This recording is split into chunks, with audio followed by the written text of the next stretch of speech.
చిలకలూరిపేట సభలో పవన్ కళ్యాణ్ గర్జనతో war one side అని డిక్లేర్ చేశారా? ప్రభుత్వ వ్యతిరేక ఓటు చీల్చేందుకు కాంగ్రెస్ పార్టీ ప్రయత్నిస్తోందా? వైసీపీ మంత్రులు అవినీతిలో పోటీ పడుతున్నారా? జెండాలు వేరైనా వైసీపీని గద్దె దించడమే అందరి ఎజెండానా? ఇంతకు కూటమిని జగన్ ఏ విధంగా ఎదుర్కోబోతున్నారు?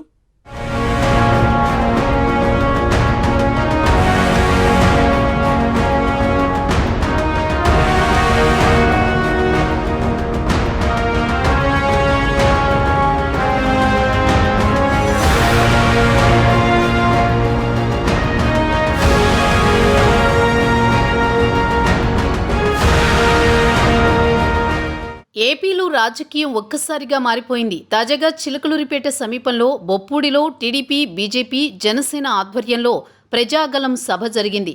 పొత్తు కుదిరిన తర్వాత మూడు పార్టీలు కలిసి ఏర్పాటు చేసిన తొలి సభ కావడం, అందులోనూ 10 ఏళ్ల తర్వాత ప్రధాని మోదీ, టీడీపీ అధినేత చంద్రబాబు, జనసేన, పవన్ కళ్యాణ్ కలిసి పాల్గొంటున్న సభ కావడంతో మూడు పార్టీల కార్యకర్తలు భారీ సంఖ్యలో తరలివచ్చారు. కాగా 2014లో తిరుపతి వెంకన్న సాక్షిగా మొదలైన పొత్తు 2024లో మరోసారి కనకదుర్గమ్మ సాక్షిగా పురుడు పోసుకుంది. ప్రధానిగా మోదీ హ్యాట్రిక్ కొట్టబోతున్నారని జనసేన అధినేత పవన్ కళ్యాణ్ అన్నారు. టీడీపీ, జనసేన, బీజేపీ ఆధ్వర్యంలో బొప్పూడిలో ఏర్పాటు చేసిన ప్రజాగళం సభలో ఆయన మాట్లాడారు. ఈ సభకు ప్రధాని నరేంద్ర మోదీ ముఖ్య అతిథిగా హాజరయ్యారు. ఏపీలో ఎన్డీఏ ప్రభుత్వాన్ని స్థాపించబోతున్నాం. ఎన్డీఏతో పొత్తు 5 కోట్ల ఆంధ్రుల్లో ఉత్సాహాన్ని నింపింది. 5 ఏళ్లుగా అభివృద్ధి లేక అప్పులతో అల్లాడిపోతున్న ఆంధ్రప్రదేశ్కు మోదీ రాక బలాన్నిచ్చింది. అమరావతి దేదీప్యమానంగా వెలగబోతోంది. అమరావతికి అండగా ఉంటానని చెప్పేందుకే మోదీ వచ్చారని, ఇక రాష్ట్రంలో జగన్ సారా వ్యాపారిగా మారిపోయారని పవన్ ధ్వజమెత్తారు. ఎన్నికల కురుక్షేత్రంలో ధర్మందే విజయం, పొత్తుదే గెలుపు, కూటమిదే పీఠమని పవన్ పిలుపునిచ్చారు. పవన్ గర్జనతో ఒక్కసారిగా ఇక వార్ వన్ సైడ్ అంటూ డిక్లేర్ చేసినట్లయిపోయింది. 2014లో తిరుపతి బాలాజీ వెంకటేశ్వర స్వామి సాక్షిగా ఈ పొత్తు మొదలైంది. ఈ రోజున ఇక్కడ 2024లో బెజవాడ కనకదుర్గమ్మ సాక్షిగా ఈ పొత్తు వేరే రూపం తీసుకోబోతుంది. దుర్గమ్మ తల్లి స్వయంగా ఆశీర్వదిస్తుంది. ఇక్కడ ఆంధ్ర రాజధానికి అమరావతి దేదీప్యమానంగా వెలగాలని, దానికి నేను అండగా ఉన్నానని మోదీ గారు మరీ వచ్చారు ఇక్కడికి. 2014 తిరుపతి బాలాజీ ఆశీస్సులతో ఎన్డీఏ విజయాన్ని సాధించింది, ప్రభుత్వాన్ని స్థాపించింది. 2024లో దుర్గమ్మ తల్లి ఆశీస్సులతో మొదలు పెడుతున్నాం. అంతకు మించిన ఘన విజయం సాధిస్తున్నాం.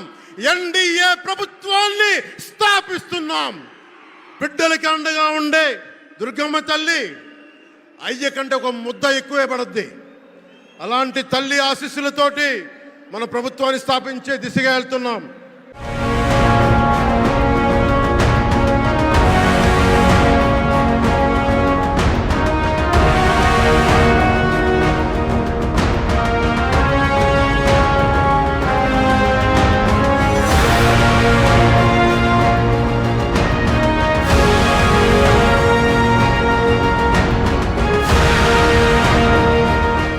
ఇక ఇదే సభలో ప్రధాని ప్రసంగం కూడా ప్రజల్ని ఆకట్టుకుంది.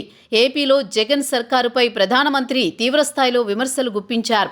జగన్ సర్కార్ అవినీతిలో పోటీ పడుతోందని, మంత్రులు ఒకరిని మించి మరొకరు దోచుకునేందుకు పోటీ పడుతున్నారని ప్రధాని వ్యాఖ్యానించారు. కాంగ్రెస్ పార్టీకి, వైఎస్ఆర్ కాంగ్రెస్ పార్టీకి తేడా లేదన్నారు.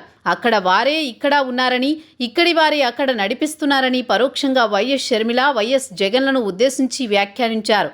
వైఎస్ఆర్ కాంగ్రెస్ పార్టీ ప్రభుత్వ వ్యతిరేక ఓటు అటు పడకుండా ప్రజలే చూసుకోవాలని ప్రధాని పిలుపునిచ్చారు.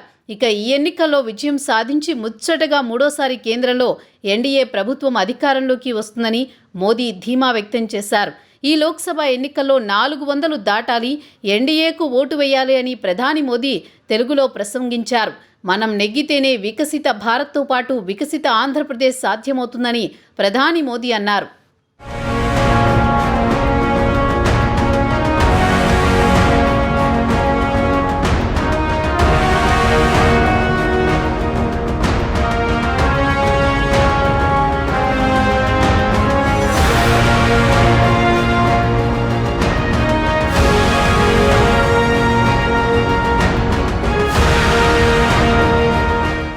అయితే ఇదే సమయంలో ప్రధాని మోదీ ఏపీకి కేంద్రం ఏమీ ఇవ్వలేదని విమర్శలకు కూడా చెక్ పెట్టే ప్రయత్నం చేశారని విశ్లేషకులు చెబుతున్నారు. గత 10 ఏళ్ల కాలంలో ఏపీలో తాము చేసిన పనులను వివరించారు. ఐఐటి, ఐఐఎం వంటి ప్రతిష్టాత్మక సంస్థలను ఇక్కడ నెలకొల్పడం ద్వారా ఏపీ అభివృద్ధికి కేంద్రంలోని తమ ప్రభుత్వం కట్టుబడి ఉన్నదన్న విషయాన్ని ఆయన చెప్పకనే చెప్పారు. తద్వారా బీజేపీపై వ్యతిరేకతను తగ్గించే ప్రయత్నాన్ని పరోక్షంగా చేశారని అంటున్నారు. మొత్తం ప్రసంగంలో బీజేపీ వ్యతిరేకతను తగ్గించే దిశగానే ఆయన ప్రసంగం ముందుకు సాగిందనేది వాస్తవం.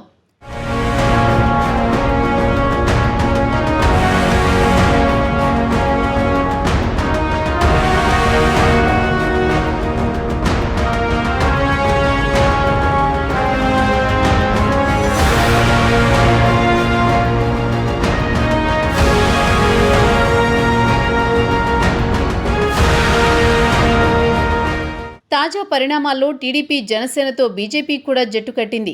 ప్రభుత్వాల మధ్య సమన్వయం, సహకారం వేరు, పార్టీల మధ్య సంబంధాలు వేరు. పైగా ఎన్నికల్లో పార్టీల మధ్య తేడా స్పష్టంగా బయటపడుతుంది. వైసీపీ, టీడీపీ, వైసీపీ, జనసేన మధ్య సంబంధాలు చాలా కాలంగా ఉప్పు నిప్పులాగా ఉన్న విషయం అందరికీ తెలిసిందే. ఇలాంటి పరిస్థితుల్లో వీళ్లతో బీజేపీ జత కట్టింది. పై 3 పార్టీల కీలక నేతల టార్గెట్ జగన్మోహన్ రెడ్డి మాత్రమే అని ప్రత్యేకంగా చెప్పక్కర్లేదు. వైసీపీని ఓడించాలని కంకణం కట్టుకున్న 3 పార్టీల కూటమి ఎన్నికల శంఖారావాన్ని పూరించాయి.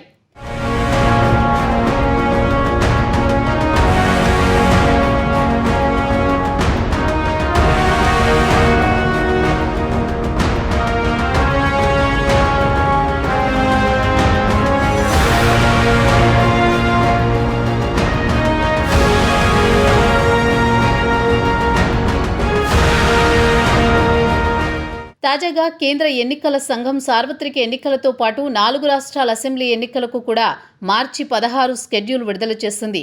ఆ స్కెడ్యూల్ ప్రకారం ఏపీలో ఎన్నికలు మే 13న జరుగుతాయి.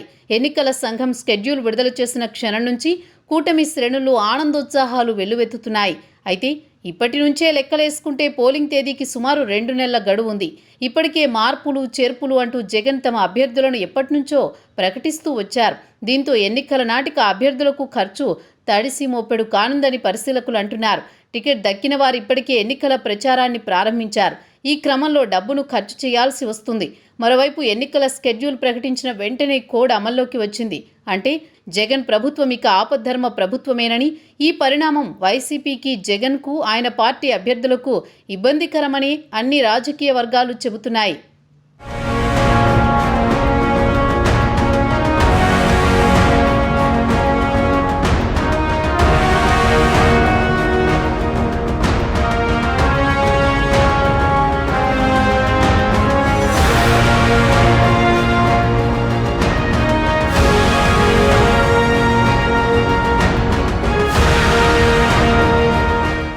ఇక ఈ ఎన్నికల్లో గెలిపే లక్ష్యంగా పార్టీలు ఇప్పటికే అస్త్రశస్త్రాలు సిద్ధం చేసుకున్నాయి. పొత్తుల్లో భాగంగా పార్టీల వారీగా సీట్ల కేటాయింపు కూడా జరిగింది. జనసేన, టీడీపీ అధిష్టానాలు ఇప్పటికే పలు నియోజకవర్గాల అభ్యర్థులను ప్రకటించాయి. ఎన్నికల స్కెడ్యూల్ వెలువడడంతో రాష్ట్రంలో ఎన్నికల నియమావళి అమల్లోకి వచ్చింది. రాష్ట్ర ప్రభుత్వానికి ఎలాంటి అధికారాలు ఉండవు. ఏదైనా అత్యవసర పరిస్థితుల్లో మాత్రమే రాష్ట్ర ముఖ్యమంత్రికి రివ్యూ చేసే అధికారం ఉంటుంది. జిల్లా కలెక్టర్ నుంచి కింది స్థాయి అధికారుల వరకు ఎలక్షన్ కమిషన్ ఇచ్చే సూచనలు మాత్రమే అమలు చేస్తారు. ఒక విధంగా చెప్పాలంటే పాలన మొత్తం అధికారుల చేతుల్లోకి, ఎలక్షన్ కమిషన్ చేతుల్లోకి వెళుతుంది. ఇదిలా ఉంటే ఎన్నికలకు సుమారు 2 నెలల గడువు ఉండడంతో ప్రతిపక్ష పార్టీలకు ప్రభుత్వ వైఫల్యాలను ప్రజల్లోకి ఎండగట్టే అవకాశం ఉంటుంది. వేసవికాలం కావడంతో తాగునీటి సమస్య వచ్చినా, ఇతర ఏ సమస్య వచ్చినా ప్రస్తుత ప్రభుత్వ వైఫల్యం కారణంగానే ఈ ఇబ్బందులు అని జనం గట్టిగా ఎలుగెత్తుతారు. గతంలోలా ప్రజలు ప్రభుత్వ నిర్బంధం, అణచివేతపై భయపడే పరిస్థితి ఉండదు. మోదీ గారి చేతుల మీదుగా అమరావతిని నిర్మాణం కోసం చేశాం. అదే గాని ఈరోజు పూర్తయి ఉంటే దేశంలో ఒక బ్రహ్మాండమైన నగరంగా అమరావతి తయారయ్యేది.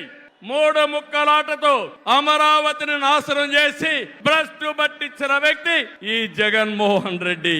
పోలవరం కేంద్ర సహకారంతో 72% పూర్తి చేసి ఈ ప్రభుత్వం పోలవరాన్ని గోదావరిలో కలిపేసే పరిస్థితికి వచ్చారు. ఈ విధంగా ఒక ప్రాజెక్టు కాదు, అన్ని ప్రాజెక్టులు నష్టపోయాం. సహజ వనరులు దోచేశారు. ల్యాండ్, శాండ్, వైన్, మైన్ అన్నిట్లో వేల కోట్ల రూపాయలు దోపిడీ చేశారు. జే బ్రాండ్లతో లిక్కర్ తెచ్చి ప్రజల ప్రాణాలు పణంగా పెట్టి అతని ఆదాయం పెంచుకున్న దుర్మార్గుడు ఈ జగన్మోహన్ రెడ్డి. ఓటేసిన ప్రజల్ని పన్నుల బాధతో కాటేశాడు, పెట్టుబడులు తరిమేశాడు. 5 ఏళ్లలో రోడ్లు లేవు, ప్రాజెక్టులు లేవు, పరిశ్రమలు లేవు, ఉద్యోగాలు లేవు, ఉపాధి లేదు, అభివృద్ధి అన్న మాటే లేదు. ప్రజల జీవితాల్లో ఆనందం కూడా లేదు.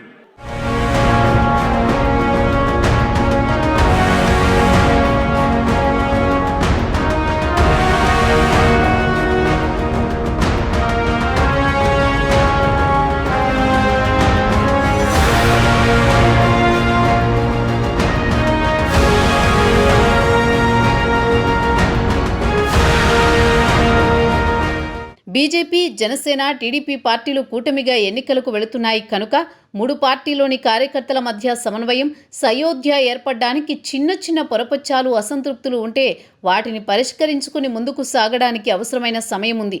దీంతో 3 పార్టీలో రాష్ట్ర స్థాయి నేతల నుంచి గ్రామ స్థాయిలోని కార్యకర్తల మధ్య సఖ్యత కుదిర్చే సమయం ఆయా పార్టీల అధిష్టానాలకు దొరికినట్లయిందని విశ్లేషకులు అంటున్నారు. ఫలితంగా పోలింగ్ సమయంలో కూటమి అభ్యర్థులకు ఓటు ట్రాన్స్ఫర్ విషయంలో ఎటువంటి అనుమానాలు ఉండవని చెబుతున్నారు. అలాగే వాలంటీర్లను ఎన్నికల విధులకు దూరంగా ఉంచాలని ఎన్నికల సంఘం విస్పష్ట ఆదేశాలతో ఎన్నికల్లో వాలంటీర్లతో మేలు పొందాలని చూసిన జగన్కి ఆ దింపుడు కళ్ళెం ఆశ కూడా లేకుండా పోయిందని ప్రతిపక్షాలు విమర్శిస్తున్నాయి. వాలంటీర్లను ఎన్నికల ప్రక్రియకు దూరంగా ఉంచాలని జిల్లా కలెక్టర్లకు ఇప్పటికే ఆదేశాలు జారీ అయ్యాయి. వాలంటీర్లను అభ్యర్థులు పోలింగ్ ఏజెంట్లుగా కూడా నియమించుకోకూడదని సీఎస్ ఆదేశాలు ఇచ్చారు. ఎవరైనా ఈ ఆదేశాలను మితిమీరితే కేంద్ర ఎన్నికల సంఘం నిబంధనలకు అనుగుణంగా చర్యలుంటాయని హెచ్చరించారు.